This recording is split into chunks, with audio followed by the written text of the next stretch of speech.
Norfolk Navy base, 80,000 are largest in the military. world. And this is also the headquarters for NATO in this country. The staff college is there where all the NATO countries get together and talk nice to one another. Old Naval Hospital, probably there during World War II. And this is the new one. Evidently they got more personnel around here with the Navy and civilians than any place else in the world. During the base realignment closure, Fort Monroe complex was sold off. Now the only thing left now of Fort Monroe is Fort Monroe itself became a national park.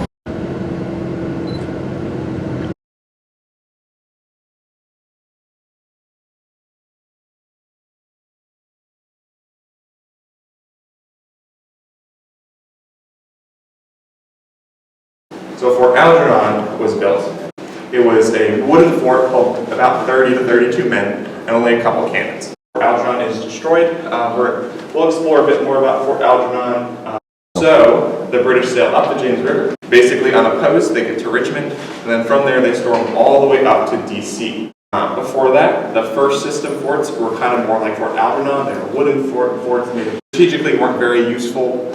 We get the second system forts, which are stone forts, but once again, when we get the third system fortification in the early 1800s, there are 32 forts that are built up and down the East Coast. Fort Monroe constructed, a lot of the engineers on the fort came from West Point, and so some of these engineers included people like Robert E. Lee and other Confederate generals, so they knew how well fortified Fort Monroe was. But what if an enslaved person could not make it? Well, that's where Fort Monroe comes in. They were working over in Norfolk, and so in May of 1861, so this is right before the Civil War actually starts, police and commandeered the fort. They were met by a picket line, or kind of the first line, then they were brought into the main gate. The moat that's got water in it.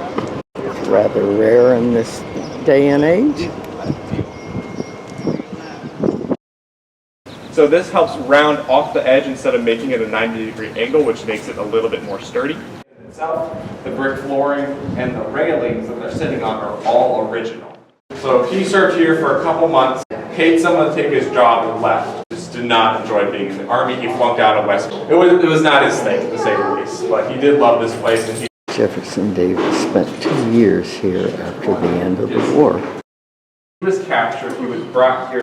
He was here for a total of 2 years, and for about 2 months, this was the actual cell which he was held in.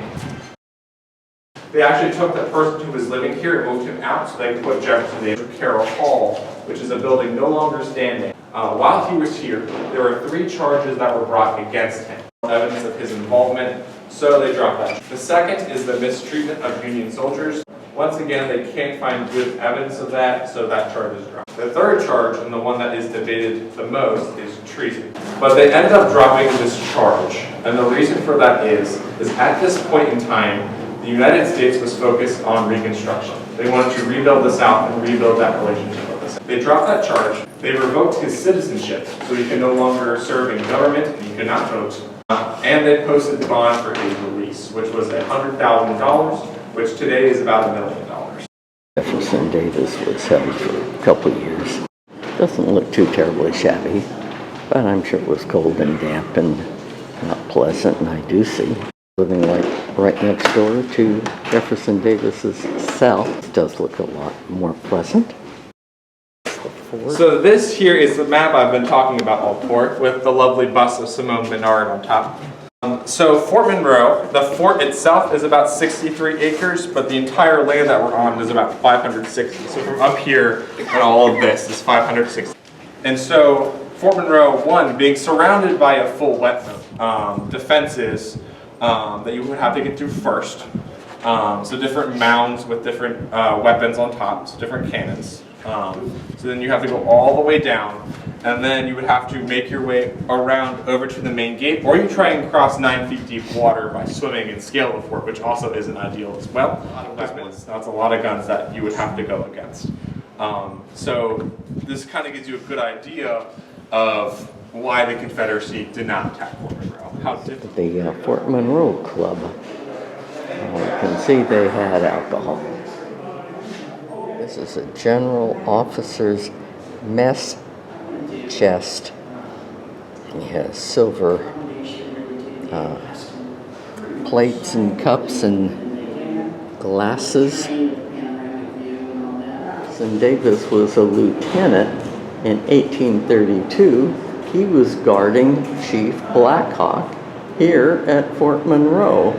Little did he know he would be there, I guess 1865 or 1812. The British were down here, entered Chesapeake Bay, made their way up to Washington, and I assume that's the White House after the British burned it. But they did that because we had gone up to Montreal and burned some things there. It's the largest stone fortification ever built in the United States. Construction began in 1819 and continued for 15 years. Second Lieutenant Robert E. Lee served as an engineer here from 1831 to 34. The side of the fort, you can see where they had archways that they have since filled in. It goes all the way down there. This is the small town of Hampton. It's just off the base. Hampton Roads Bridge Tunnel at rush hour. Hampton Road.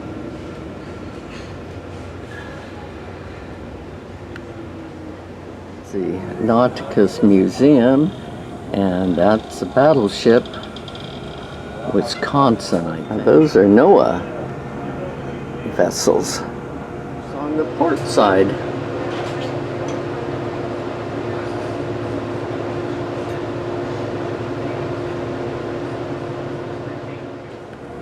Doing some work on that guy. There's a tugboat in there. And another one. That one's some sort of a big white ship. The side of that guy that I just saw that they're working on. These are Navy freighters, and these are probably commercial. What's that? Y'all gonna have y'all? Ships, aircraft carriers, anything. A ship, we would be at sea as a carrier, and they would come alongside of us and refuel us while they were also refueling maybe a cruiser or a destroyer on the other side of it. So on the other side of it, yeah, the gate's on the end of it. That gate lets down, and they can unload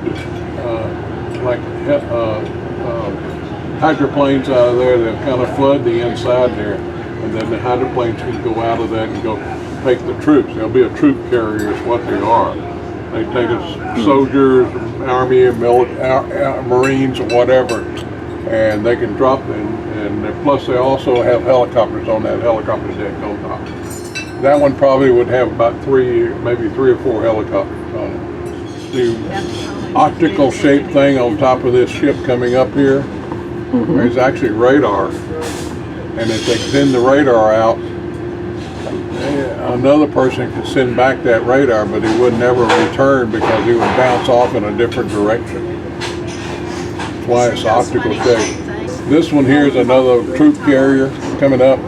That's a destroyer back in the back there, probably. Looks like about the size of a destroyer. I have no idea what that thing is back there. The large one? Now this one's That large kind one of in the interesting. back there. I don't know what that is. It looks funny. Number 78 is the Gerald Ford.